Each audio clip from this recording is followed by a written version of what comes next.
Hello, everyone, and welcome to Honey Badger Radio. My name is Brian. I'm here with Allison, and this is Maintaining Frame number 137, How to Smash the Patriarchy to Music. Or the beat. Or the beat, yes. Feminist dubstep. Yeah, well, it's just feminist whale music. It's just the same old... It's like, okay. It just sounds like every song now that a woman does. They all sound the same to me. So, but that kind of whispering, wailing kind of quality. Yeah, it's like that breathy, waily, like yeah, that stuff. Oh,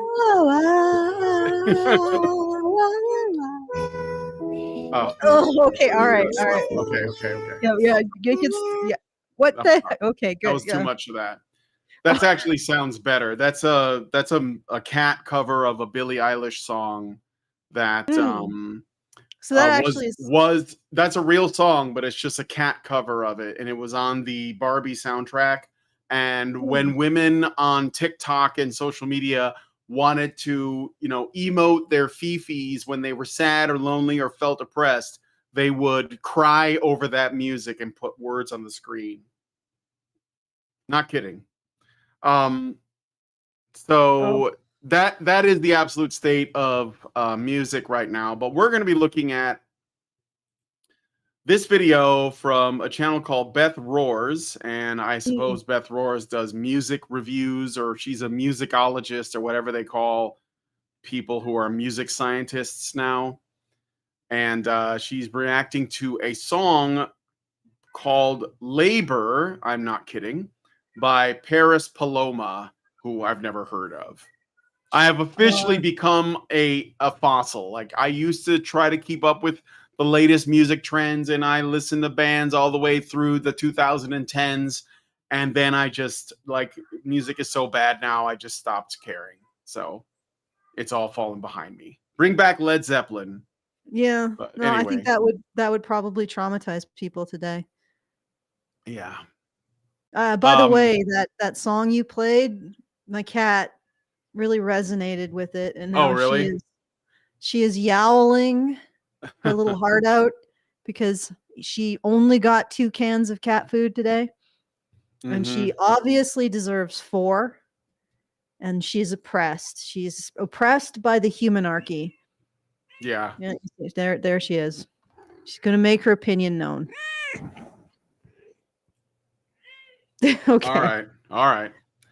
So what did you? So that's so it was. Well, I guess let's just get right into it. Let's just do it. Sure. Do you want to do any things before we do this? Oh yeah, that's right. Well, I would do the things, except I still don't have the monthly fundraiser up. Well, you could just do the thing for Super Chows. All right. So if you would like to send us a tip, and with that tip, a comment, which is the very best way to send us a tip, and probably the best way for you to send us a comment, go to feedthebadger.com/justthetip and throw a few shekels in the hat, and very much appreciated. And we will read your comment, and it also sort of hang out in the Discord for other people to discuss as well and to cogitate upon. So let's get to the first time code. I am not looking forward to this. Yeah, I feel like it's going to exhaust my cringe gland. Yeah. All right. Let me look at what I think we should see the intro. It's not a long video. It's only 8 minutes. But she's going to talk about the song, and let's just listen to the first couple of like half a minute, so we can get a feel for what this is going to be like. Just the lyrics. I was sitting in my producer's studio, and he was working on another artist's music that he was helping her work on a live version of it, and played a little bit to me, and it was this song, and apparently it had already gone viral on TikTok. Wait, still do listen. This is a great song. It is so powerful, and there is a reason that it went viral.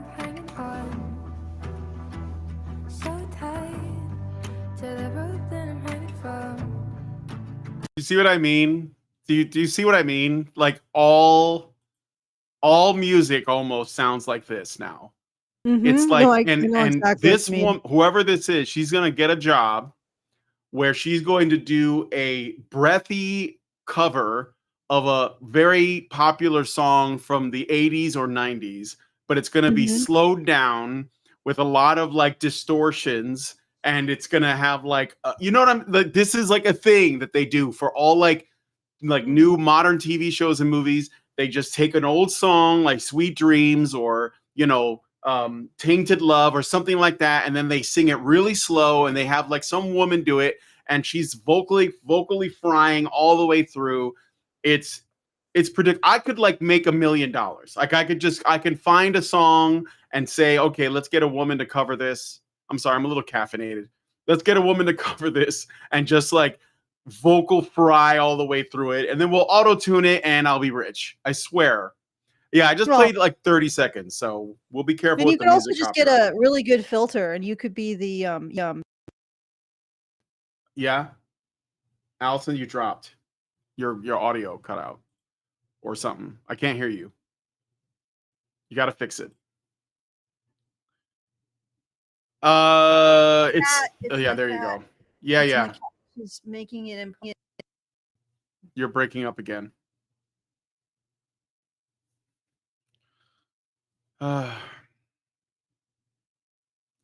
Yeah, it basically makes it sound like everything you've heard before, but it is supposedly a new song that's viral. And Allison dropped out of the call at the whim of the cat.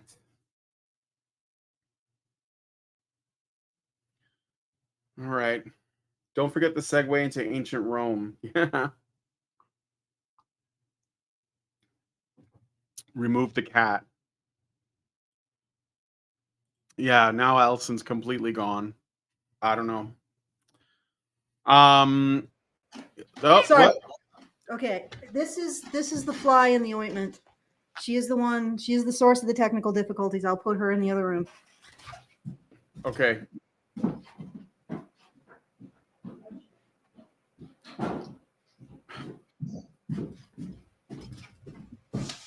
All right, let's go. Let's listen. Let's listen to some more. So defeated. This was an escape plan.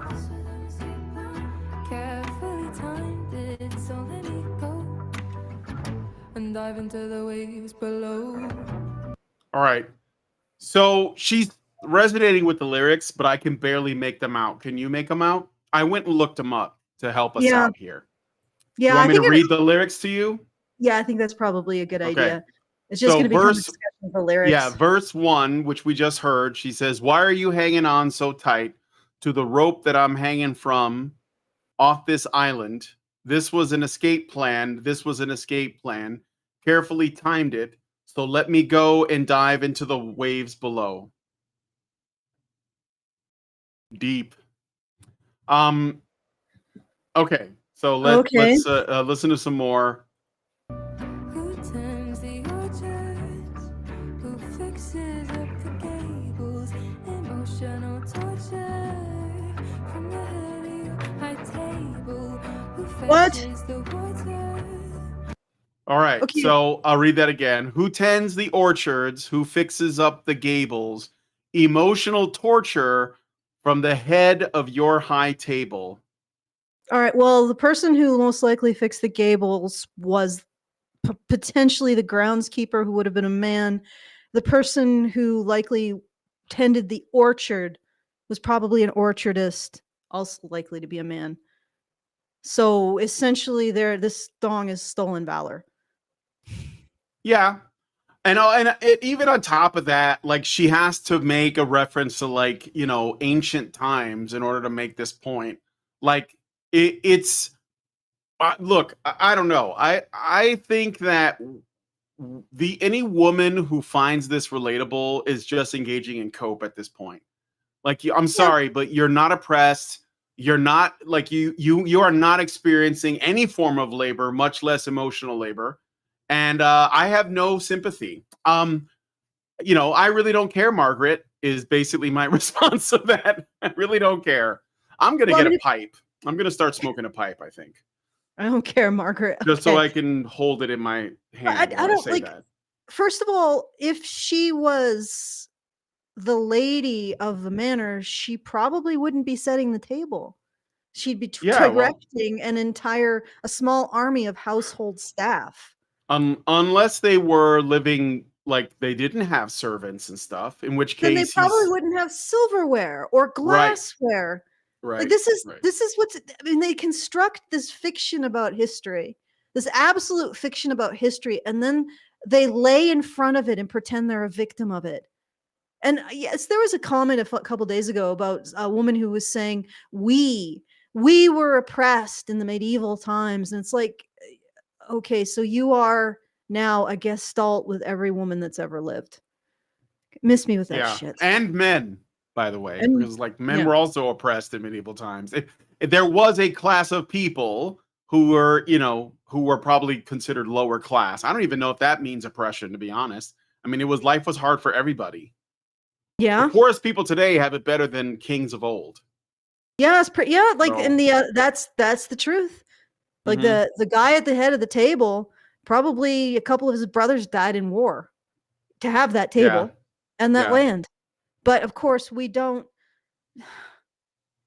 This is just it's defeating, honestly. When I listen to this, when I see how upvoted it gets and how much is invested in this mentality, this distortion of history, and also this distortion of women's situation currently. It's just like I definitely find it depressing. I suppose that's not a really helpful thing to say.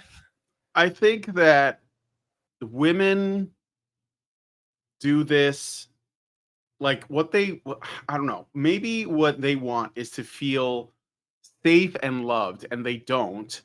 And so they lash out at men in the abstract, and their I don't know, way of trying to take control of their situation without actually like getting off their ass and doing something with their life is to listen to music and say, "Oh, I so relate to that," and then share that with other women online through social media, at least in today's day and age.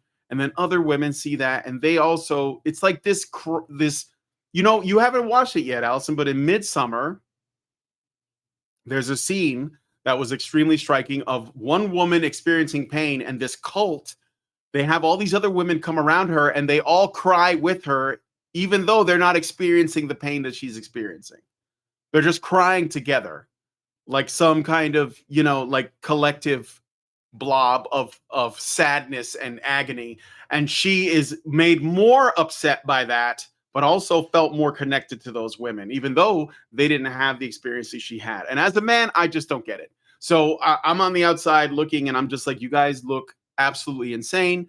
But I think this is what women do. They, like with well, whatever happens to be going on, right? Like with the whole like, your body, my choice, right? Women Mhm. who probably will never actually have to confront any of the consequences of that, because I would imagine that they would be somewhat careful with their, with their fertility, but they really wanted to be a part of this sisterhood thing that was going on. So they went on social media and they started crying, or they started making, pretending to be Katniss Everdeen, from Hunger Games, and like fighting the patriarchy, but they aren't going to do anything. It's just cope. That's what I think. It's fine. Like I'll laugh at it because I think it's just cope. And Well, yeah, I it's mean, yeah, definitely cope.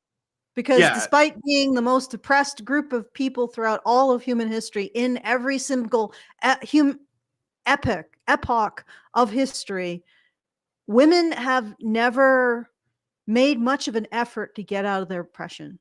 mm-hmm. Like slaves had the Underground Railroad. They, in some cases, appealed to third parties like the North to end slavery. Spartacus led a slave rebellion. The Jews had, the promised land they went through hell to get to. And what have women done? Right. I mean, They in created particular, feminism, which I just appeals to yeah, men more. I yeah. mean, it is not very appealing. I'm not saying that feminism is very appealing, but all at the end of the day, feminists have as a solution to their problems is to continue to ask men for more stuff, the very people who they say would never give them a thing. Like, Mm-hmm. and no, that is not the behavior of any oppressed group of people throughout history. no oppressed group of people directly asked the people who oppressed them for clemency or consideration. They had to build real power. They had to build financial power. They had to build connections with other parties that had a vested interest in destroying their oppressors to actually get anywhere. Or they had to pick up a sword. Or they had to flee into the desert and go to a place where nobody wanted the land and just eke out a living, right? But not women. Yeah. Most But God forbid. least God forbid. motivated to do anything about it. Yeah, God forbid a man put food on the table and the woman like cook it. Like, I mean, that's kind of like this, like, okay, I don't know. But again, I think this is just, oh, by the way, because this woman doesn't really go too deep into the politics of it. I mean, she does say this is like a feminist anthem and shit like that. But I decided to see what feminists on Reddit were saying about it. And I found a post, so we could read through it. It's Are Witches versus Patriarchy? Yes, a real place on the internet. And they have opinions too. So, but do you want to listen to more of this, or do you want me to read that Reddit? Let's thing? save the Reddit for after. Like, let's Yeah. move through the cringe Okay. in order All right. of receiving it. Yeah, sounds good. Let's listen to some of this then.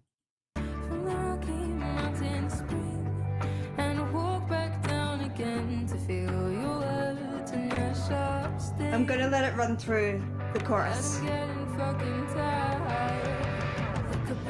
Okay, the beat drops, but let me just read more of the lyrics so you know what she said, because you can barely hear it, because it's breathy and like faint, and I don't know. I just don't vibe with it. Emotional torture from the head of your high table, who fetches the water from the Rocky Mountain spring, Not you. and walk back down again to feel your words and their sharp sting, and I'm getting fucking tired. Ooh, she dropped an F-bomb, guys. She really means it. So, I don't know. Those What are the are you all lyrics. fighting against? And why are Yeah. you so ineffectual at it? Like, women have had how much power, how much spending power, how much discretionary income, how much access to land, and all you've freaking done is sit and whine. Like, every other oppressed people throughout history would give their eye teeth for your ability to create a world that doesn't oppress you, and yet you haven't done it. I'm calling your bluff. I'm Yep. calling your bluff. Right? The reason why you aren't walking away is there's nothing to walk away from.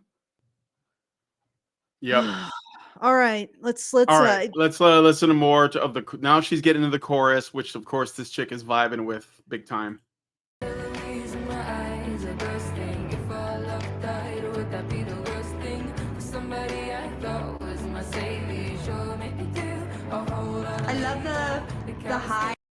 All right. So the lyric is, just so you know, the capillaries in my eyes are bursting. If our love died, would that be the worst thing?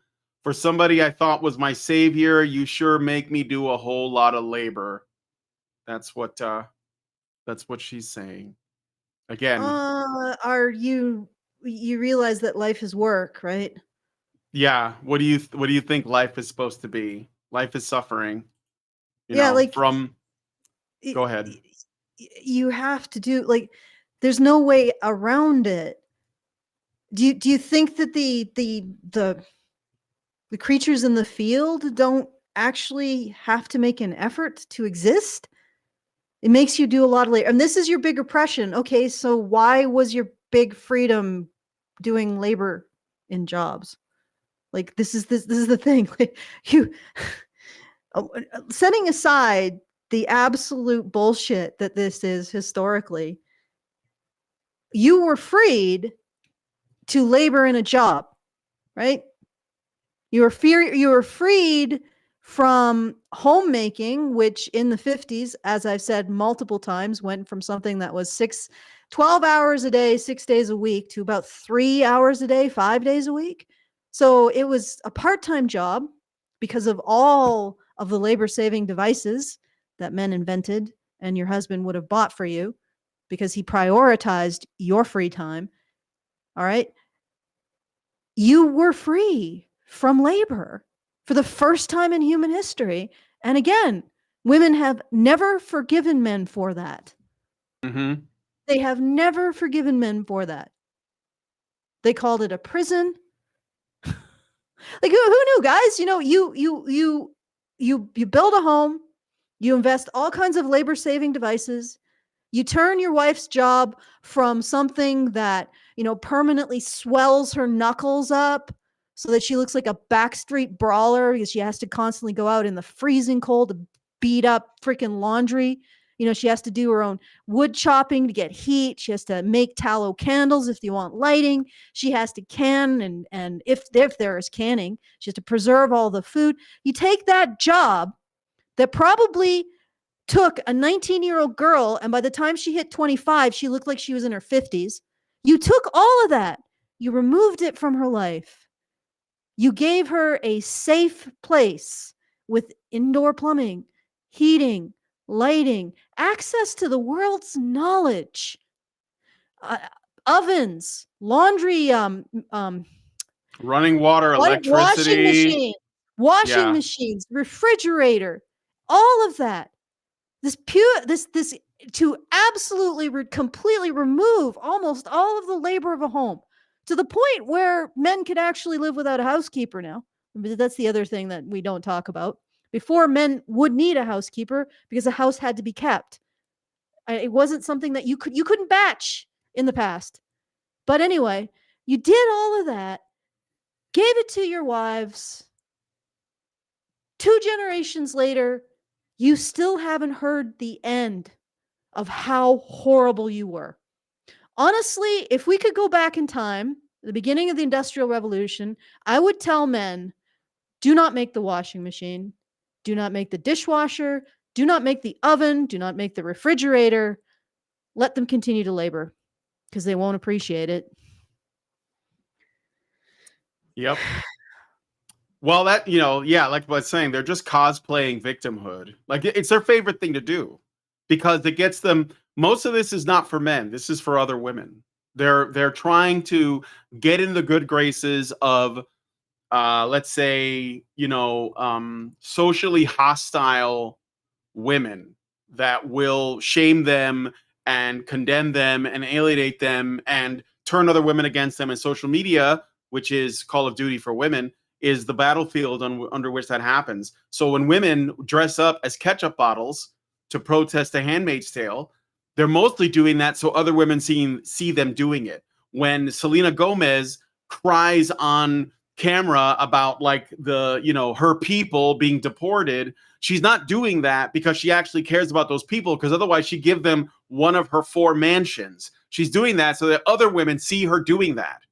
And so she's like, look at me, I'm one of the good ones. It's literally the male feminist does the same thing for women's appeal, right? And these women, they're cosplaying victimhood. They're not actually in danger. They know that they're not in danger. They know that they can safely protest because men won't actually do the thing to them that they claim that they're afraid of men doing to them. It won't happen. So, well, men won't even tell them to shut the hell up. This is bullshit. Yeah, men won't even make them shut up, right? Well, I guess people, men and Pearl, are starting to do that. Yeah, they are. But then, like, the women, I think the reason why they're hostile towards, you know, like the men who call them out, or women like Pearl, is because they're afraid that this, you know, they're not afraid. It's another opportunity to double down on that fake victimhood, that cosplay. So that's what I think, anyway. About this, I was thinking about the mentality behind all of this, and I actually have had a sort of a close brush with a woman who very much embodies this kind of mentality. And it occurred to me, listening to her and listening to chaos she sowed around her, that she doesn't perceive that she exists unless she's a victim. So it's like she permanently lives in a state of darkness, just complete empty darkness. Like, she screams and nobody hears. She moves around, nothing really changes. You know, it just complete void. And then there's these moments where she can light a match and she has a little bit of heat and warmth, and it's when she's a victim. And that's this mentality. This is the lives they live, these women. The only time they exist, they have a little bit of heat and light and warmth in their lives, is when they're a victim. Nothing else of them exists because they disavow it. I mean, if you make a choice and it has a negative consequence, well, that was the patriarchy, right? Mm-hmm. But if you make a choice with a positive consequence, then really that's still the patriarchy, because the patriarchy didn't intervene to make you make the negative choice, right? So everything of you that exists outside of simply receiving the actions of others doesn't exist. You imagine that, Brian? Imagine waking up one day and you can recognize none of the consequences of your actions. And the only time you exist as a person is when you perceive, or you can perform victimhood. Mm-hmm. Imagine living like that. No, I can't. No. Well, I can imagine living like that because I got a great imagination, and I can tell you it fucking sucks. Yeah, I bet. And as much as I've dealt with to oppose that attitude and that way, that enforcing that mentality on women, and I have gone through a lot of shit over the years, and I'm finding out more and more why. Apparently, we're on multiple lists, but regardless, no matter what happens, I would rather live with this kind of, I don't know if I want to call it prosecution, but basically just rough waters, shall we say. I would rather live through the suffering that I have than live as that. Ugh. I mean, it's not real victim. It's like porn for them. No, but it's like, I know it's just like porn for them, but you got to realize, imagine you don't exist until you're a victim, or you can perceive. No, I mean, perform. Think of all that you lose, Brian. I mean, I can see it. I get it. You would basically lose all of the worth of your life. That's the life they live. That's the life this woman is living. I mean, we think, oh wow, she's just she's enjoying being a victim. She only exists when she is a victim. Like, she has nothing else. And this is what I've been seeing. I mean, some of them, I suppose, have a few perception, like a dim perception that their actions, that they also exist as actions in the greater world. But when I was, like I said, when I observed one of them up close, I realized that there is nothing in her life but victimhood. Mm-hmm. Nothing. No cope, no strategy for herself as a person except victimhood. It's like a life without color or light. And it's why they're becoming they're in a death spiral in which they're becoming increasingly miserable. Like, it's accelerating. The misery of this women is accelerating. And it's I don't want to say it's sad, because Karen would say they have made their bed, they lie in it. But it's certainly nothing that I would want for myself. Pathetic is the word that comes to mind for me. And I think that they're missing out on so much. Yeah, right. They're missing out on existence. I wonder if they believe somewhere in their mind that they don't deserve to be happy. Like, they don't deserve good things to come into their life. So they just wallow in their victimhood it's like, at least I'm being seen this way kind of a thing. And that's not me saying that out of sympathy. I just think it's pathetic.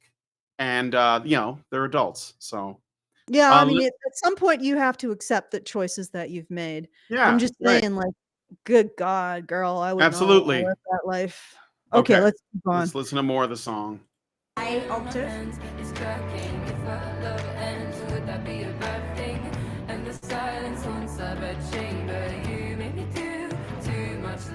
It has become an anthem for young women, for feminism, and looking at women's role in the world throughout history. And you really... Okay, let me read the last of those lyrics in case you didn't understand them. You make me do too much labor? Yeah, okay, so it's like the capillaries in my eyes are bursting. If our love died, would that be the worst thing? For somebody I thought was my savior, You sure make me do a whole lot of labor. The callous skin on my hands is cracking. If our love ends, would that be a bad thing? And the silence haunts our bedchamber. You make me do too much labor. Why does the silence haunt your bedchamber? You're not putting out? And he's getting or like he's not you're interested. or yeah, or you seem to be creating your own problems, and you, instead of like figuring out solutions, you just sort of like you just, oh my god, it's so hard. Why are you being so awful a husband? I'm not doing anything to make things better. I'm not even asking questions. I'm not trying to communicate. I'm just over here with callous hands, because obviously I'm not an actor in my own life. So yeah, this is an anthem of feminism. I guess Well, you're right. why don't you invent stuff to reduce your labor? Yeah. Oh shit, men had to do that. Good grief. Yeah, all that freedom that women had in the 50s, starting the 40s, 50s, 60s, all that freedom. And this is what they constructed. They could have used their free time to invent new forms of art or philosophy or mathematics, because they were not excluded from libraries. Instead, Yeah. wow. Yeah. Okay, let's keep going. All right. So this is for feminism. You see it in the music video as well here. I think the lyrics are very visceral and very understandable and very strong. I love all the alliteration in it, calloused hands cracking, things like that. They're very, very onomatopoeic. You really, really can live within that imagery, which is really, really beautiful. How she uses her... What is wrong with women? Why? Like, I don't get it. Like, I love music. And I've heard some great lyrics, but I've never sat there and said, oh my God, my soul is entering the body of the guy singing this song. I'm just like, yeah, that's catchy. I don't know. I don't know. I don't get it. Like, it's like they want to like mind meld with people, like they want to feel their pain. Like that's what their desire. I don't know. It just, it just makes me cringe. It just makes me cringe. I'm still confused by the logic. Who do you expect to do the labor? No, I mean they don't. Like it's I'm sure what he's talking about is women's idea of rights comes down to something that they really don't want, but they think they want, which is ultimate comfort. And they want men to essentially be their arms and legs and do everything to maximize their comfort and their desires. And the desires of every person is bottomless, but they don't care. That's why when you ask feminism about like, well, what rights do men have that women don't? And they'll bring up some bullshit like, free this or this kind of service or this kind of basically men's labor, right? Like I want to be able to walk home in the middle of the night and feel safe. Well, what does that require? Well, it requires good men to do everything in their power to make sure that you're safe so that you live in a bubble where you don't even know that there's like threats out there in the world, right? Well, or if you, go ahead. Well, I was going to say, of course, they argue that the reason why they're unsafe is men. So why can't men stop criminal men? And it's like, well, yeah, they have to appeal to patriarchy to fight patriarchy. Yeah. Like women are manufacturing criminal men. Where do they come from? Single mother homes. Mm-hmm. Where do male rapists often come from? Sexual abuse by women. I'm not saying that the women they abuse are responsible, but if we want to actually get rid of male criminals, we have to address the harms that are done by mothers to sons. And we're not prepared to do that. Right? And because we're not prepared to do that, we have to employ men at the end of the cycle to try to control the violence of these other men. Right. And again, like there's also like genetic components. It's just not something that men can control consciously. They cannot change the existence of criminal men because there are genetic markers for antisocial personality disorder. There always will be, unless we breed it out through eugenics. And there will always be a small percentage of abused boys who go on to lash out at the world. How do we deal with this? Well, we take the men who don't have these deficits and we waste their lives on managing them for the benefit of everyone. Mm-hmm. And of course, that is the existence of the criminals is evidence of men's nature rather than all of the men who prevent the criminals. And when they do engage in these kinds of activities, punish and put them away. Those men they don't reflect men's nature. All right. So let's sorry for Yeah, it's interrupting. okay. I got another. No, it's okay. I got a super chat. Let me just check to make sure we didn't miss any super chows. No, we didn't. From Albatross, who gives us $5 and says, one of the lyrics was something like, I thought you were my savior, but you make me do labor. You were a feminist, but you dependent on a guy rescuing you. Well, I mean, like, yes, but the ultimate goal of this is another one of these kind of anti-relationship, anti-male things where it's like, oh, I don't need you. You make my life harder for no reason, so I'm going to leave you now. But like, no, it's a good point though. Yeah, it is. I mean, obviously, that's like at the root of it is we want men to do our bidding and not expect anything in return. That like almost all of this boils down to the same dynamic. Right? Yeah. Like when you're dating, when you look at those dating interviews and the guy and the the man on the street is asking the woman, like, what do you expect from a man? And they'll list off all of the things that they want. But then when they say, well, what do you bring to the table? And then she'll be, well, my presence, it's me, I'm here. And so like that, you can just expand that. And it's the same when feminists say this is what we expect. And we don't want to be doing, like, we don't want to do labor, but we have expectations. It's the same thing. You can go back to Manifestel, who always says what? Men are labor and men are risk. What does that mean? Well, I don't want to do stuff for dudes. And I also think they're dangerous.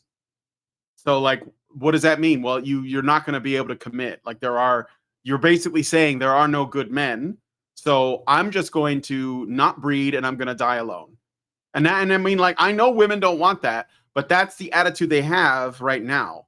And then inevitably they get like up to their 30s and they're putting up videos on TikTok from their car saying, where are all the good men? Whereas the good men have with good women probably found good women. Yes. So, it's what it starts with humility. And these people don't have it.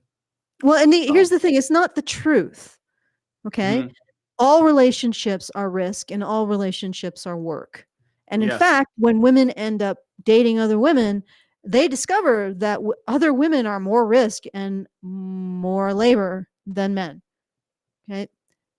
And I mean, I remember that. I don't know. Did you bring up this anecdote? There was a female doctor who ended up, pursuing a relationship with a woman, and the woman made less than her. And because she made less than her, she automatically assumed the female doctor would foot the bill for everything. Mm-hmm. And she even, amazingly, she even treated this woman much like a man. She would say, well, you make more. My time is more valuable. So you have to, you should be the one who's paying. And stuff like that. And it's like, yeah, you're getting the male experience. Men are expected to do the labor in courtship. And then for some reason, we think that the gender that expects to have the labor done in courtship isn't going to resent doing the labor necessary to build a life with another person. This is what's really funny about it all. Like suddenly we're supposed to believe that women who expect to be served in courtship, when they get into a relationship, set that aside and become the hard, done by partner who's doing all the work.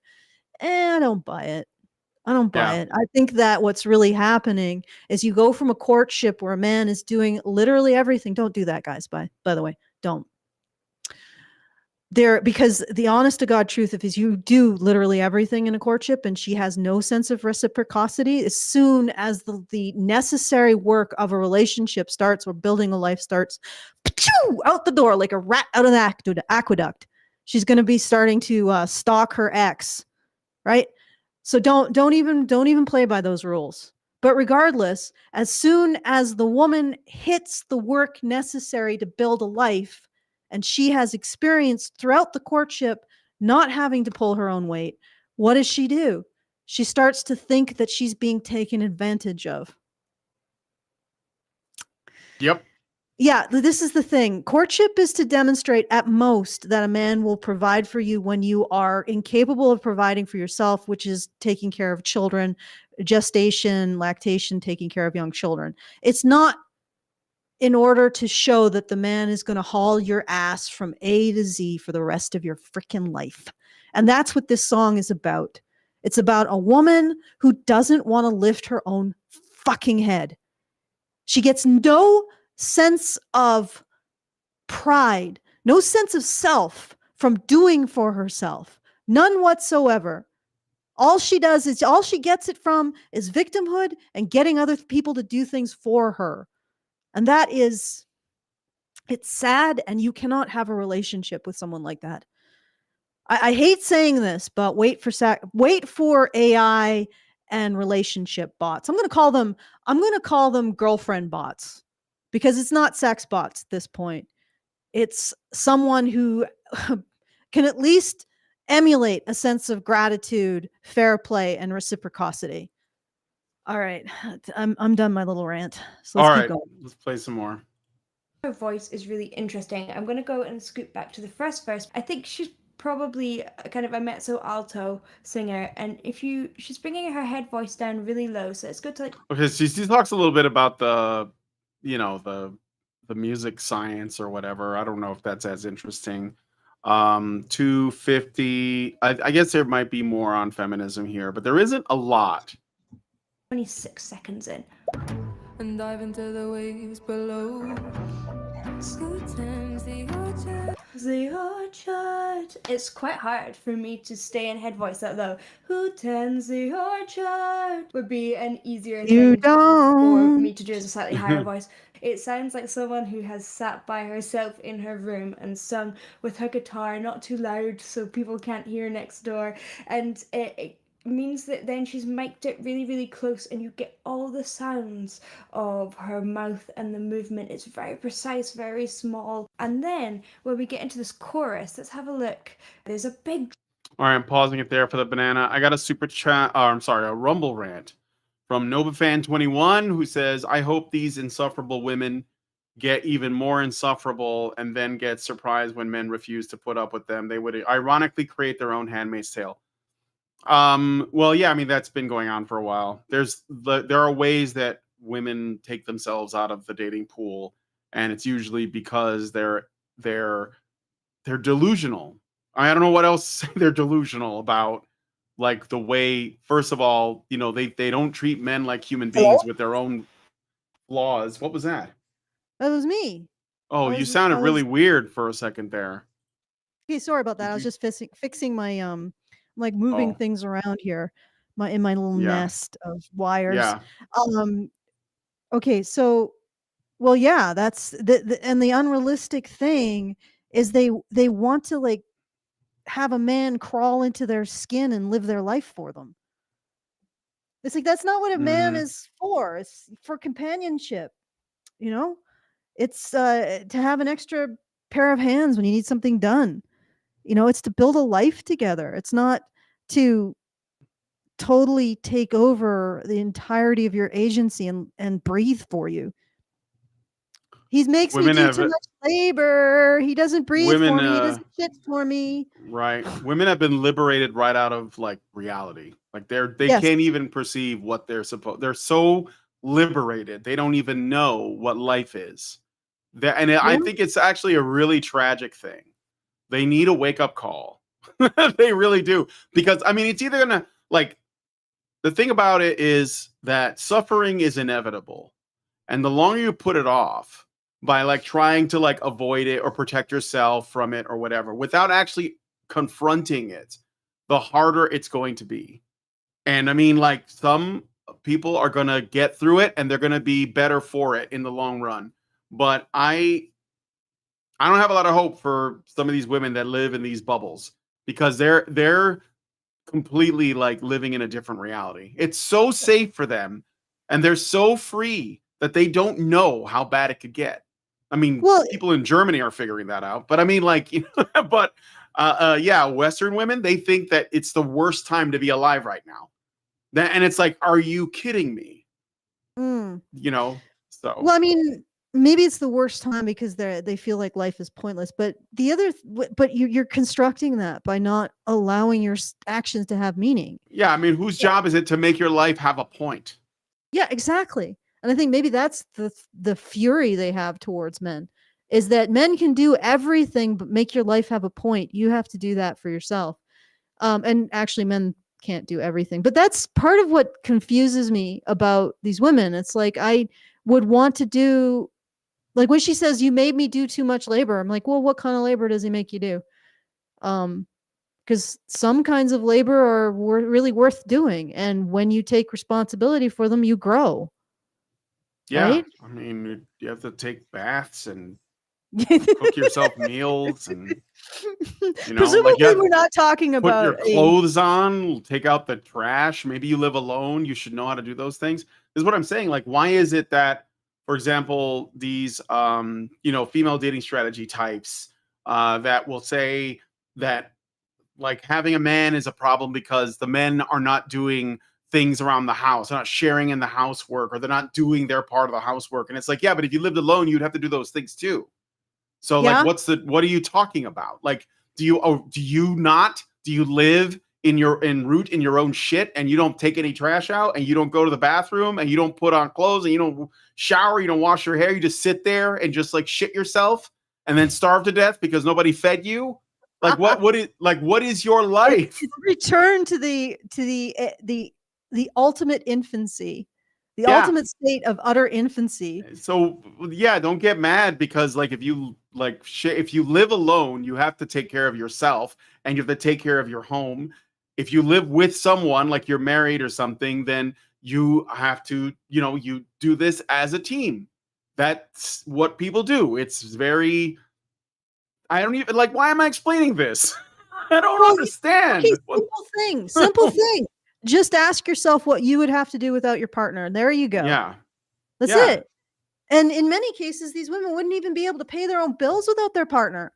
Well, yeah, I wonder how many there are still living at home with their parents. But well, that's right. There is no push to get them out. Like we judge men based on whether or not they live with their parents, and if they don't, like what does their situation look like? We don't do that to women at all. I remember I knew a guy who was my boss when I used to work in an art supply store, and I was the assistant manager. He was the store manager, and he had a wife, and they were very happy. And I've been to his place, and we would hang out and watch movies. And then one day, his wife he caught her cheating on him, and they got a divorce. And they both had to move in with their parents for a while because they were sharing everything, and then they had to live on their own. And he was so ashamed of having to live with his parents for any period of time. And he was like, I can't even start dating again, because he was like in his 40s, right? I can't even conceive of like going back out there and dating again until my situation changes. And he was right to think that. But his ex-wife, no problem, found a guy right away. Lived at home with her parents. Why? Because men don't do that. They don't hold women to those standards. Maybe they should. Maybe that's, if we want like something that it looks like equality, maybe men should start saying, do you live at home with your parents? Do you like live in your mom's basement like a loser? Maybe they should. Maybe that would be here. This is actually a very unique time period because men would have held women to those standards in the past. Do you have a dowry in this? Yeah. Do you know how to keep a home? Do you have other skills in terms of being able to buy and sell? Like what will you bring to a household, to a potential household? Because I'm not just marrying a lump. That used to be a conversation people would have about building a relationship, building a marriage, building a family. They don't do that anymore. It's just basically incredibly one-sided. This is the first era in which women I think the equivalent have to answer the question, what do you bring to the table? Okay. Yeah, continue. Yeah. Well, I was gonna say, what the equivalent of this today is probably the single mom. And I mean, like that's sort of like the parallel. It's like essentially you have failed at life. Or at least you're struggling, and your situation is a red flag. So a woman with kids from a previous man or whatever, irresponsible with her fertility, is, I guess, the closest thing to a guy who is a failure to launch, that's like stuck at home. And even then, that guy can change his situation, you know, if he like puts his mind to it. The woman might be in a worse situation because it's like those decisions should have been made before. But I think it's the closest thing. I mean, and the thing is that men will wife up single moms. They'll do it. So it's not even even then the men aren't like as dismissive. So anyway, do you want to listen to more Yes. of the music analysis? Okay.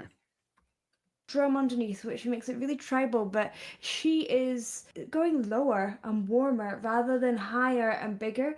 I thought was my savior, sure made me do a whole lot of labor. The callous skin on my hands is cracking. If our love ends, would that be a bad Sometimes I feel like I just crush these women by looking at them.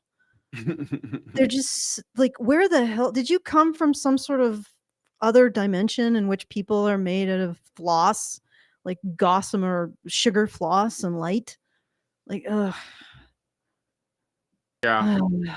I got a super chow. Mm-hmm. Great Indoors gives us $10 and says, if you would look at Halsey's music video, Girl is a Gun. Yes, the artist HBR reviewed previously, the one with Trent Reznor, or Last Dinner Party's music video, Feminine Urge. They both feature women in 18th century dresses in mansions having some sort of a mental breakdown. Life is greater than art, is greater than life, etc. Or maybe he means to say life imitates art, imitates life. Also, if you go on the website allmusic.com, a website I frequently visited in the past, it now has an article up talking about the importance of queer representation. Last new music I thought was in 2011. Well, last new music I bought was in 2011. I'm mainly interested in reissues now, but then again, Biovinyl and Brick Wall remastering has put a dent in that as well. So that was a lot. Is he the one who sent this in? No, he's not. That was Richard. Oh, okay. Well, yeah.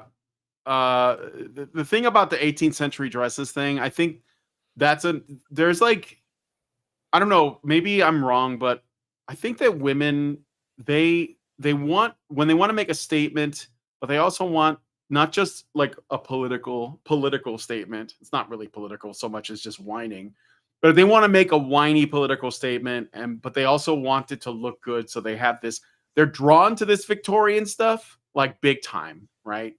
They love it, even though they think it's like the worst time to be alive. Well, I mean, after the modern days. So, and I think that the 18th century thing, it's like I said, like it's just so easy if you think about it. I think women are kind of attached at the hip to culture, and whatever culture is doing, like television, movies, whatever, they will make it their personality. They'll like make that their identity. So, you know, if everyone's watching like, I don't know, whatever's on Netflix, there's probably like period movies and shows that take place in Victorian whatever with like black queens and whatnot. And then the women will watch that and they'll love the dresses because it's all about the costumes and stuff and the drama. And then they'll use that aesthetic to say something else that they think is really important, even though it's just lame. So I don't know that I would like put that much stock into this image of a woman in an 18th century dress having a mental breakdown, because I mean, she could just be wearing a t-shirt and jeans. She just thinks it's more, right. It's cooler. It's just like, oh, I like the aesthetic, right? So but ultimately, her complaints is simply that he makes her do too much labor. You thought you were going to be saved from labor. Yeah, in a Victorian dress, right?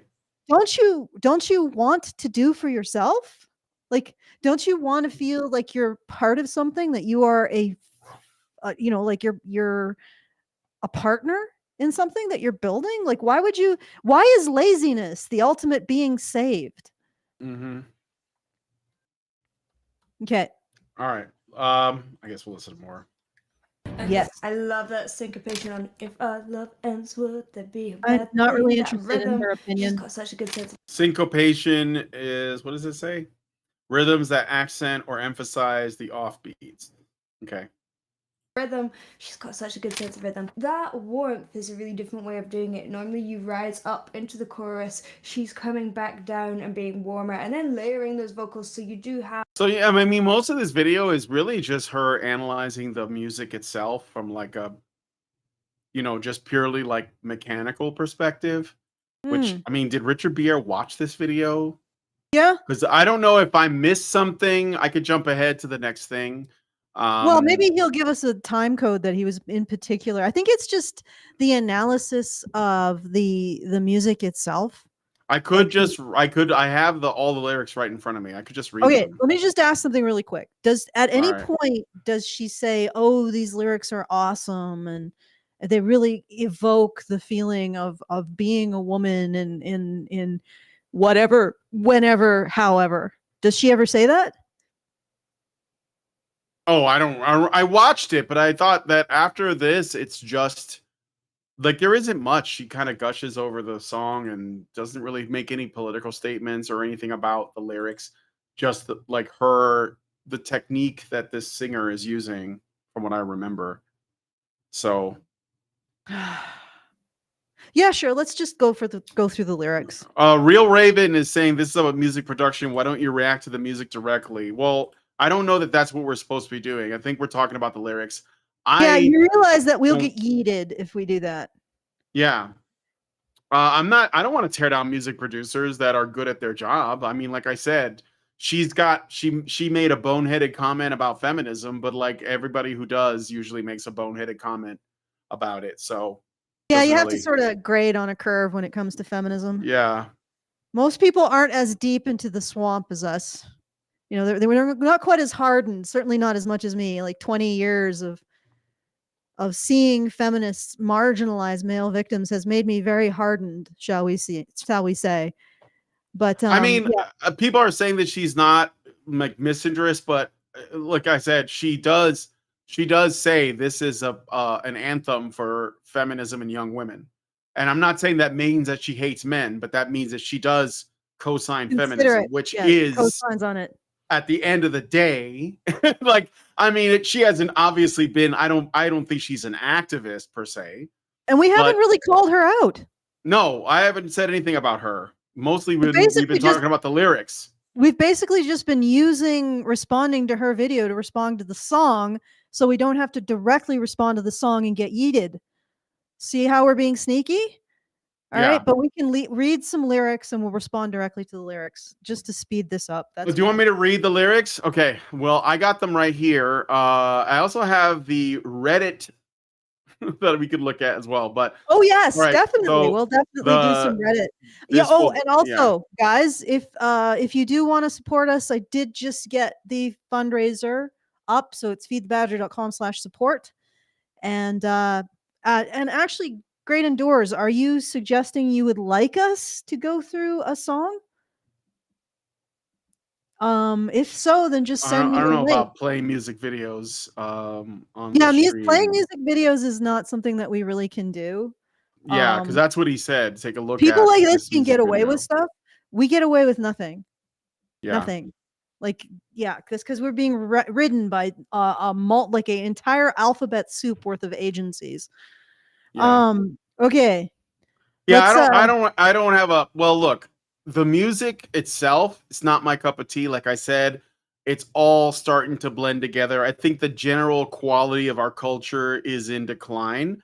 I'm not saying that no one can make anything good, but like the stuff that tends to the stuff that tends to rise to the top. I didn't watch the Grammys yet. What was it the other day was the Grammys. I didn't watch them because I don't watch award shows anymore. I haven't for many years. But I would not be surprised if all of the music that was like that won or was nominated was something that I couldn't get into. Because I haven't really heard anything new that's good in a while that's popular. So, but anyway, all right, lyrics. So here's the bridge. This came after the last set of lyrics I read. All day, every day, therapist, mother, maid. So now, okay, so this is more about labor stuff, right?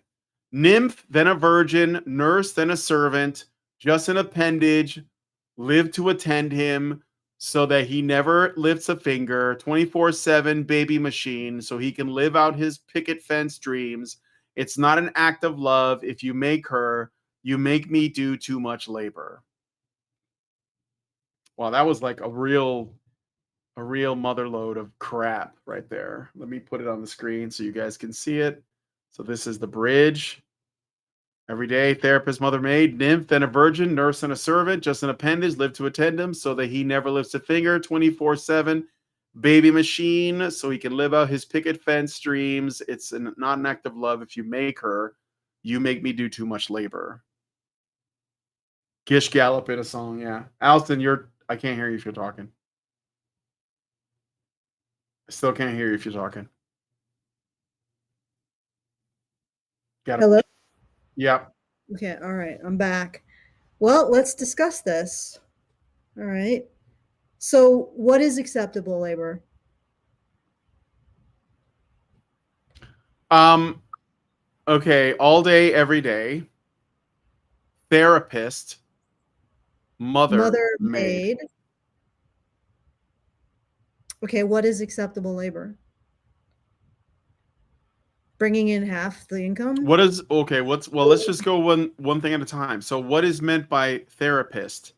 Do you mean that if he's struggling with something and he has problems at his job or at home or something else, that you don't think that you should help him with that? Like, what did people do before therapists existed when they were stressed out or dealing with something? Did men maybe depend on their wives to help them? Isn't that like what it means to be somebody's partner? Well, they might go down to the pub and talk to their, friends, but we can't do that anymore because pubs were forced to be mixed sex. They could have gone to gentlemen's clubs. Nope. They could have. I mean, if you don't want to do this labor, then you have to allow men the space to do it. I mean, do you love him or not? Like, if you love him, is it labor? Obviously. Like when you have children and you have babies who are completely helpless, are they labor? Like, Yeah. what is it in women's brains that makes them see people who depend on them as some kind of obstacle? I think the honest to God truth, Brian, is that they've been utterly and completely broken by a world that doesn't demand enough from them. And what I mean by demanding enough is I think that women have been broken by this socialization. And like, this is the first time in human history that women don't have their own job. They don't have their own skills that are recognized, like spinning and weaving. They don't have their own space where they can pursue a job, which, it's like their brains have dropped out of their head. You make it sound like that they would do it if they knew they could do it. They don't want to do it. No. I'm not saying that at this point in time. I'm not saying that's the truth. I'm saying that after generations of this, I think they've lost their way profoundly. And it's like if you took a kid and gave them absolutely no way of understanding the consequences of their actions or how they could take care of themselves, you would understand the damage that does, right? It's like you have to go out of your way to teach. Like, I have a dog. I have to go out of my way to teach the dog how to behave in certain circumstances. Still, I fail in some ways, but if you don't do that, if you don't teach them these things, they don't have the skills. Like, for example, if you punish a dog for barking, the dog gains control over his barking, right? Mm-hmm. If you don't actually punish people for certain behavior, they don't gain control over that behavior. Like, they become compulsive about that behavior. We have nothing in our society that punishes women when they play the victim. So they have completely dissolved into that. And it's just like, it's like watching a person's brain melt. And anything, any ask, they can't stand up to. Like they talk about liberation and empowerment, but they've become so fragile. They can't stand up to things that anything. They can't stand up to adversity or suffering. Somebody else's responsibility. Anything that they suffer, somebody else's responsibility. So they gain no growth. Like that quote that you have repeated several times. What's the quote? Suffering. It's, let me look it up really quick. I can't remember right now. It'll just take me a second. All right, Romans, I think it's like but Romans it's 5, actually got a lot of suffering. wisdom to it. Well, yeah, because it's in the Bible. Okay, so rejoice in your sufferings, because suffering produces endurance. Endurance produces character, and character produces hope. And I think that's true. I mean, I've been through a lot, and I think that it's like, you know, after cancer and having to flee the city and everything else, and Lindsay sticking by me through the whole thing, which was absolutely humongous. I think that it's put me in that position of I don't get black pilled, you know. So yeah, but think about it. We've tried to remove all of women's labor, all of women's suffering, and they have developed nothing in the way of endurance, nothing in the way of character, and everything, like in a relationship, simply being asked to care about your partner, to listen to his troubles, has become too big of an ask. And they can't stand up to the least amount of expectation. And I don't know what to say. I don't know what to do to change that.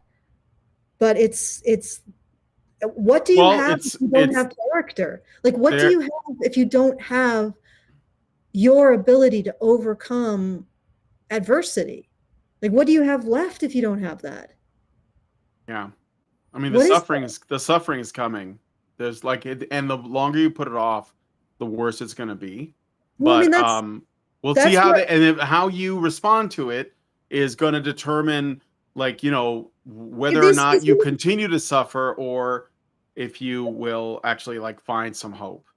If they are complaining about this, they are in for a rude awakening. Yeah, worse than a virgin, exactly right. Worse than a servant.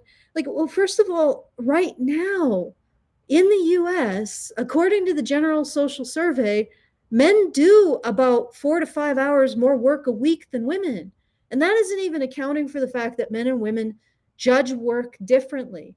A woman will, if a man and a woman are doing laundry, a woman will call it work from the moment she puts the laundry into the washing machine and turns it on, and then goes and reads a book and waits for it to stop. She will count that as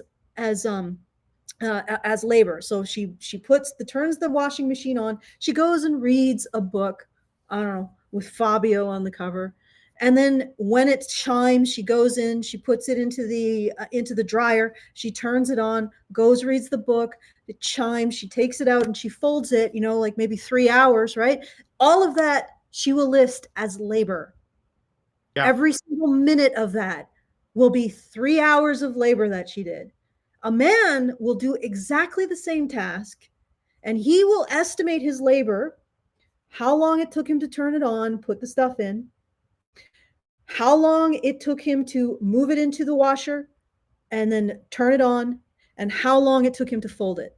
So 3 hours of labor that a woman will say that she did is like 25 for a man. So you got to imagine the General Social Survey has women saying, well, I was doing laundry for 3 hours on Sunday morning. And a man is like, well, I was doing laundry for 25 minutes Sunday morning. So how much does that actually distort the picture when it comes to men and women? We don't know. And these are questions that are not asked, that are not accommodated. But we do know that at the very least, men do 4 to 5 more hours a week. Okay. And if you're going to include mental labor, what about it's not a nail mental labor that men are expected to do? Right? Yeah. What I mean, women will call Well, it mental men are labor. never women's therapists. That doesn't happen. What about, are you kidding? Like, are you okay? Here's an example of a one-sided relationship. My husband's mother comes over and lays out all of the drama, all of the stuff going on, and he doesn't say the same back. And this is what I see constantly. And this is not considered emotional labor because men don't see their relationships with women in the same way. They're not constantly sharpening their pencils and saying, well, I listened to you for approximately 13 and 16 seconds. That is 13 and 16 seconds more than you listen. You know, they don't do that. They just see something that needs fixing and they do it. You know, they see a woman with a nail in her head and her saying, well, it's not about the nail. And they have the emotional labor of biting their tongue and saying, well, how does the nail make you feel, dear? Right? And what about the emotional labor that men do during conflicts? Because conflicts, relationship conflicts, are actually more anxiety inducing for men. So they have to be able to manage their anxiety more than women do because they have more of it. Is that considered emotional labor? Like, well, let's get down to the nitty gritty. Let's do a real audit of who is doing what in relationships. I think that women would be quite surprised. They would be vastly shocked at what men are actually doing in their relationships. How little men lean on them for their emotions. We don't even study that though. No, we don't. We don't even look in honestly the, study it. We just indulge in this idea that if women are asked anything, it's too much. And the funny thing is, I know why we do this, because this is what generates guilt in men, and guilt in men generates investment in the system, right? Women are guilt dispensers. They just vomit out guilt, and that's their purpose in life. And it's destroying their mental health. It's destroying their sense of self. It's destroying their sense of purpose in life. You know, and that's what I say when I say that it's like this kind of corruption. I don't think women are like this outside this kind of social corruption, Brian. I mean, after all, 100 years ago, our grandmothers people were like, oh, you should have the vote. And they were like, no. So obviously they had some kind of wisdom or understanding. Okay. And they did vote, like women predominantly voted conservative up to the point where this whole like propagandizing this entire propaganda, like they took pages out of Nazi Germany propaganda against Jews, segregationist propaganda against Black people, you know, the Ku Klux Klan propaganda against Black people. And I'm not going to get into whether or not it was accurate, okay? But they took all of those visual tropes. Feminists took all of those visual tropes and applied it to men, subjected women to generations of this kind of propaganda, and this is where we're at. I don't know why we did this to ourselves, but here we are. Maybe I do. Well, a little. I think that's another, that's a whole other show. But all right, so the lyrics. All right.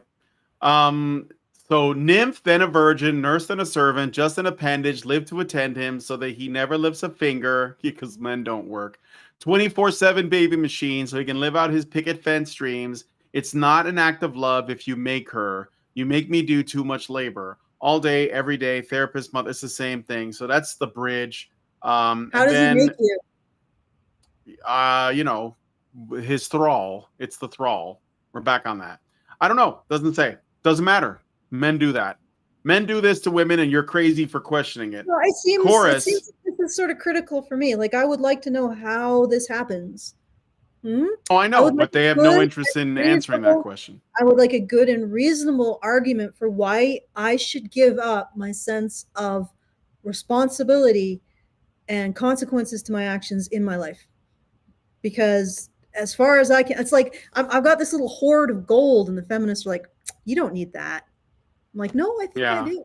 I think you're going to have to give a better argument to me before I give up my resources to you, feminists.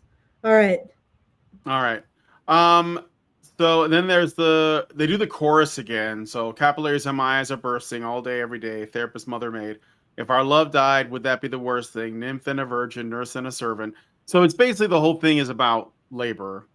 And we've already read. So if I go to this Reddit, so let me share this with you guys. They're basically gonna this is the feminist interpretation of the song, which is kind of on the nose anyway. So it's not like there's a lot to it. From Sonic Witchcraft, or at least this is I'm sorry, I don't know how to read it, so because I avoid that place like the plague. But Are Witches versus Patriarchy asked the question, how do you guys feel about the song Labor by Paris Paloma? It's about the emotional labor women are forced and have been forced to do for hundreds of years. The music video is highly symbolic and the lyrics are fantastic. Here are some details I noticed. I know you're a smart man. I know you're a smart man, and weaponize the false incompetence, its dominance under a guise. Addressing how men will pretend they can't do something badly on purpose, won't do something until they're asked, etc. You know what's really funny is like they recycle things that Hannah Wallen has pointed out about women years ago. Mm-hmm. She talked about, she had a blog post, I forget what she called it, but she talked about weaponized incompetence and how women engage in it in order to avoid certain activities like cleaning bathrooms, picking up changing the tire on your car, and all kinds of stuff like that, and painting and all kinds of tasks that are laborious. And now apparently only men do this. Yeah, actually no. First of all, not only men do this. This isn't another situation where only men do it. It's like this constant drive to blame all negative human behavior on men. But regardless, it's just like, first of all, not only men do it. And second of all, does the false incompetence come from not wanting to do it, or having done it and then been picked at because you did it wrong? Mm-hmm. So you simply decide to pretend you can't do it any further. Because this is another thing that women do. They demand men do something and then they micromanage them. Yes, I know about that. Well, it's like they want things done a certain way, and men may have their way of doing things, but instead of doing it themselves, they just insist men do it the way that they want them to do it. And that's when they become micromanagers, yes. And also this emotional labor thing. Like before we start buying into who does more emotionally, God damn. Think of the emotional labor of having to be in a relationship with someone who talks about emotional labor and has a accounting system. Good goodness. Emotional labor. Good freaking Lord. You know, I'm actually looking forward to women dating each other. How do you determine who has to do the emotional labor? I guess it's the doctor who makes more.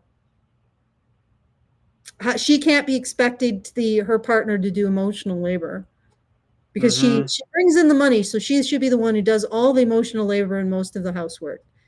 It's something that I noticed in the past. Like, it was actually a movie that I watched that was about a horror, like a survival horror. There was zombies or something was going on, and there was these two women. They were sisters. And what ended up happening is the more sporty and tomboyish of the two girls ended up being put into the man's role. And so her sister, who was an ungrateful, resentful shitheel, would extort stuff out of her weaponizing her victimhood. That's another thing that women weaponize, victimhood, in order to make everything revolve around them. For sure. And she did this, and it's like when women have to contend with other women, what happens is one is sort of crushed into the male role of service to the other and abiding by. And this woman, the sister that was the damsel, I guess, to the woman's tomboy, she made everything about her, everything. And the big climax is the tomboy actually falls in love with this guy and potentially was going to leave with him, except her sister was raped and she had to stay, and her sister couldn't leave with them for some apparent reason. And it was this big moment that Well, actually, she just didn't want to or something, where her sister used her victimhood to extort the destruction of her other sister's life. And I'm like, yeah, that's what you got to look forward to, ladies. One of you will end up being the one who has to sacrifice, the one that's seen as slightly more masculine, the one that has to do the emotional labor, the one that has to pay the bills, the one that obviously should be underwriting everything because you're the doctor and she's a waitress or whatever. Good luck. And what's interesting is now that we have a generation of girls who are pursuing this, their mental health is in the toilet. Like, women's mental health has been in the toilet for a long time. But this generation of girls pursuing relationships with other women,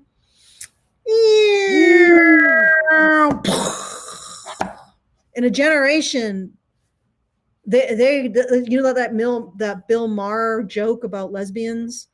They're the old lesbians who've been, maybe it's not Bill Maher, but it was a joke. It was a stand-up comedian who talked about, go to a lesbian bar, and not the young lesbians who are just fresh, but the ones who've been in the scene for like 5 years. Yeah. They're chain smoking and shooting back vodka, and they're like, oh, they just look like they've been on the rigs for 10 years. Yeah. They're just haggard because they've had to deal with women. Mm-hmm. And they don't have the emotional hormonal system of men. Because you guys are sort of made to deal with us. Yeah. All right, let's keep going. All right. So then they talk a bit about the lyrics, the other lyrics. All day, every day, therapist, mother, maid, nymph and a virgin, nurse and a servant, just an appendage, live to attend him so that he never lifts a finger. And the feminists under this writes, and I know they're feminists because this is witches versus patriarchy, refers to the unfair standards are held up to. Be crazy in bed, but a virgin. Be a mother/nurse first and a wife second. The last line means do all the work so he doesn't have to even move, but it also means do all the work so he doesn't hit you. Oh my God. Oh, go ahead. This is just excuses for failure. It's like, I talked about this a while back. I don't know if it was with you or with the writers group, but oh no, I was with you. I talked about how you get these girl directors. I don't want to say female directors or woman directors. They're just girl directors. You get these girl directors, these woman child directors, and they preload their failures. Like, they march out and they'll say in front of their producers, yeah, well, if I lose money, it's because of the evil misogynist who didn't come to see my movie. And by the way, this movie isn't for men. It isn't for men, and it isn't for pick-me's, and it isn't for pick-me adjacents, and it isn't for straights or sisses or any of you guys. And and if you don't go, you're the bad ones. And it's like, and then her movie tanks, but she's preloaded failure. She's explained why she's going to fail. This is another thing I find really annoying with women. They seem to love this shit. The pre-failure self-talk. So this entire song is pre-failure of a relationship. So this is what she's saying, so that she doesn't have to take responsibility for the failure of a relationship. It's somebody else's fault. She doesn't have to take responsibility for abjectly failing to keep a relationship. It's really the man's fault for wanting her to have provide something at all. Like, how dare? He made me do too much labor. That's why the relationship failed. He relied on me for anything. I mean, geez. Like, what man would do that? What misogynist would rely on a woman for anything? Like, how dare? Mm-hmm. Like, don't you realize that women are completely unreliable and incapable? How dare you rely on them for anything? And then that's preloading the failure of the relationship. Or it's even preloading the failure of getting into a relationship in the first place and continuing a bunch of casual sexual encounters. And you're just like, oh, it's not because I'm a coward with poor social skills. I'm just thinking about, like, it's because the other thing is there is they're referencing, so it's a feminist referencing or relating to another feminist who wrote a song that makes a claim about men, and she's using the claim that the one feminist makes about men to like co-sign her own claims about men. What I mean by that is this lyric, just an appendage, live to attend him so that he never lifts a finger. And then this person extrapolates from that. The last line means do all the work so he doesn't have to even move, but it also means do all the work so he doesn't hit you. So now we're presuming that the original person who wrote the lyrics, and they probably did mean this like as a double meaning, right? That not only because men, we never do anything, we don't work, we don't do anything around the house, we're just lazy bums, and also violent to our spouses because reasons. And you also married that guy under like but this is like there is an allegation, and I think it's very serious to imply this stuff when women can so easily just be like, oh, I know what you meant by that, So yeah, and of course, here we all know that domestic violence is reciprocal. It's not always reciprocal, but women engage in as least as much as men. Okay, so this is and all of this, as I said, is preloading failure. And I think I think what we're seeing is the hoof prints of massive insecurity. Like these are really insecure women who are buying into narratives that preload failure, that excuse their cowardice as self-righteousness, that make them think that wanting desperately to find a man that's going to fix them is empowerment. And that playing the victim is independence. It's like, this is such a ball of mental fuck. Where do you start? Where do you start? Okay, the SSRIs speak. I got a Rumble rant I should read really quick. I'll be right back. All right. NovaFan21 gives $1 and says, I think instead of waiting for women to get into relationships with other women, we can just wait for women to be each other's roommate. Women can never get enough drama in their lives, LOL. All right, thank you for that, NovaFan. It was Bill Burr, that's right, J.O. Bales. That was Bill Burr that told that joke about lesbians. I think that this is just like women poisoning the relationship of it's crabs in a bucket mentality, ultimately. Like, this is why I never go on Reddit, even for the men's rights Reddit, except for like maybe to look for stories, because everyone on there is like a nihilist pissant and they all drag each other down. And when it comes to victimhood, they love it, especially these feminist pages. Holy shit. I'm sorry, but I can't do it. Okay, then she talks about the music video, which I don't think we should watch, but she says the music video, as I said, is symbolic. At the beginning of the music video, you don't get to see the woman's face. She's invisible. In the middle of the video, she starts eating a pomegranate, a fruit representing fertility and marriage, but also representing death and feminine independence. That's kind of all over the place. Near the end of the song, when she sings about what would happen if she had a daughter, children start singing the chorus with her. If you guys haven't listened to this song, I highly recommend it. There are no lyrics that talk about a daughter, though. Just a 24/7 baby machine, which is like, there are videos of women who are mothers who have children, and they talk about how much they regret having children. Like, when those kids see that video, they're gonna be like, "What the fuck, mom?" But anyway, there's a lot of they didn't. Not only are they like just kind of pathetic, but they've also not only preloaded their failure, but they've also preloaded their child mommy issues with their kids. I don't know. So it's fucked up. Okay. Even cats are labor. Yeah. Lala Lovegood says, one of my fave songs since I heard it for the first time. It's perfect for angry moods, sad moods, and I've had male friends tell me to explain things in a way they've never considered. So 12 out of 10, those guys are called orbiters, and they just want to fuck you, lady. NovaFan21 they've never considered the... Yeah, I know. Whoa. Lasted women, women victims?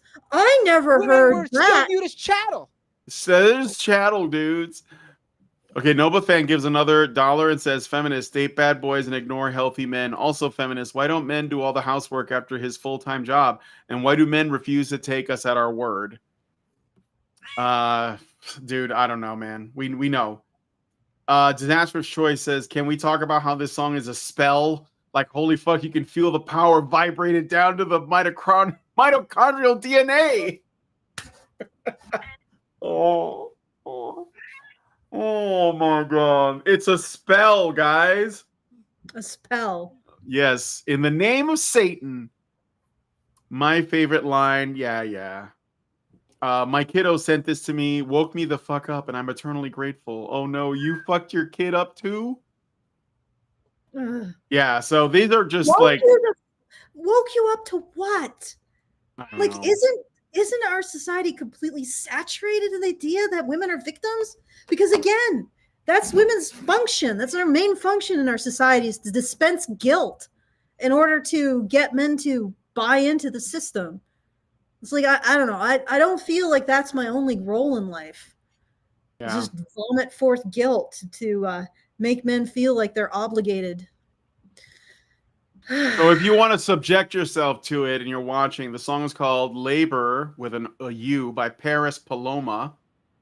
And it's actually, the song came out like 2 years ago or something. So it's not actually a new song.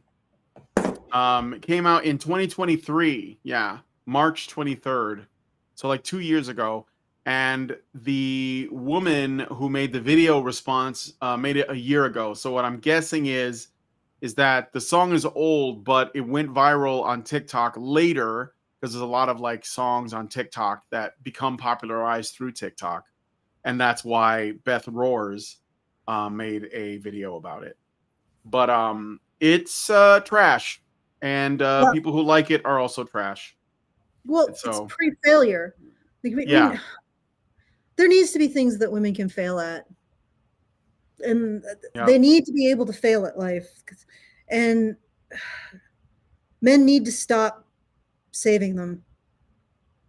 But Allison, everything is the fault of Adam's original sin in the garden when he blamed Eve. And we have to like bring back the divine patriarchy by restoring that and make everybody a special brand of Orthodox Christian that I don't even know how to define. And that's the only way we're going to save anybody. Sorry, I just wanted to get that out there. That's not referencing anything specific. But divine patriarchy agrees with my every political belief. Yeah, it just so happens. But it's very specific. Yeah.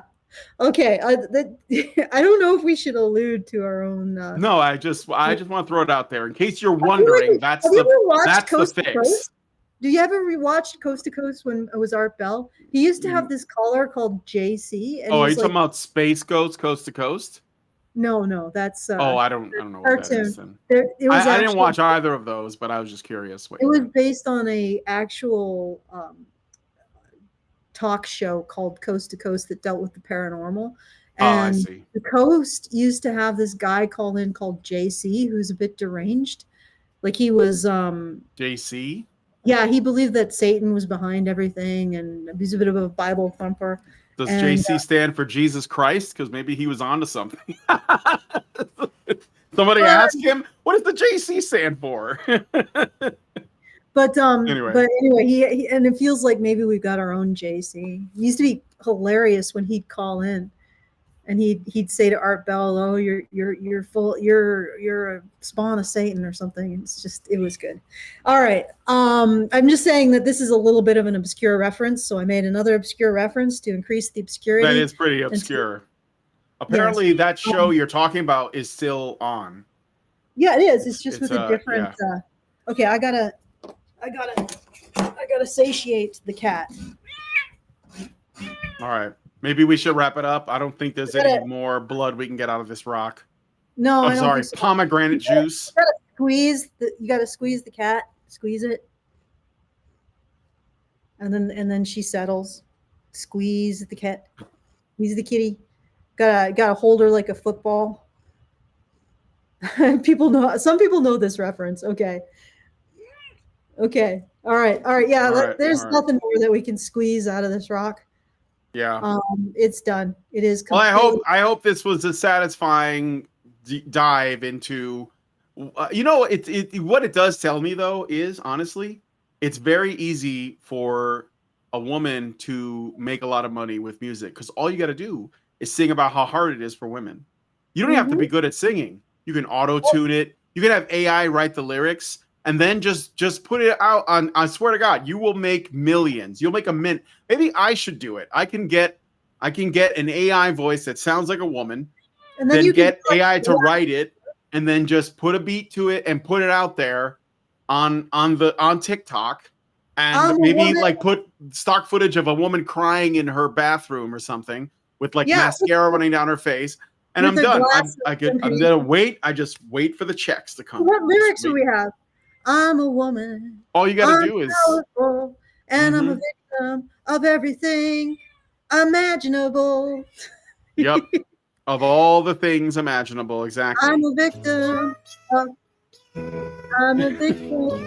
this bubble bath. I'm a victim of my alcoholism. I'm a victim of toxoplasmosis. Yeah. I'm a victim. I need a man to save me, but don't save me because I'm independent. Why won't you save me? Like, on and on and on and on. I'm not trying to be good. That's all right. Okay. All right. Yeah, I think all right. So if you enjoy this show, you want to send us a message and a tip, or a tip and a message, you can go to feedthebadger.com/justtip and send us a few shekels and whatever comes to mind. Maybe send us lyrics for the anthem of the terribly oppressed woman who is totally empowered by her oppression. Right? Send us the anthem and we'll read it on air. And if you want to support the show, that was a big sigh, Brian. Well, no, I don't know. Yeah, I'm sorry. I hadn't breathed in a bit, so. If you want to support the show, feedthebadger.com/support. Thank you for Richard for sending this in. Very much appreciated. And maybe we'll do some more songs. Maybe not. I don't know. Seems like this is big sigh territory for Brian. Not big sky, big sigh. All right, so back to you, Brian. For all right, what do you want to do?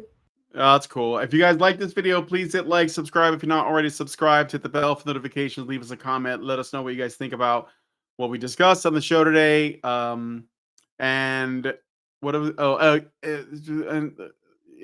well, just share the video, I guess. If you want to torture somebody, share the video. All right. Thank you guys so much for coming on today's episode of Maintaining Frame, and we will talk to you guys in the next. Men's rights activists are machines, dude. Okay? They are literal machines. They are talking point machines. They are impossible to fucking deal with, especially if you have like a couple dudes who have good memory on top of that too. Holy shit, you're fucked.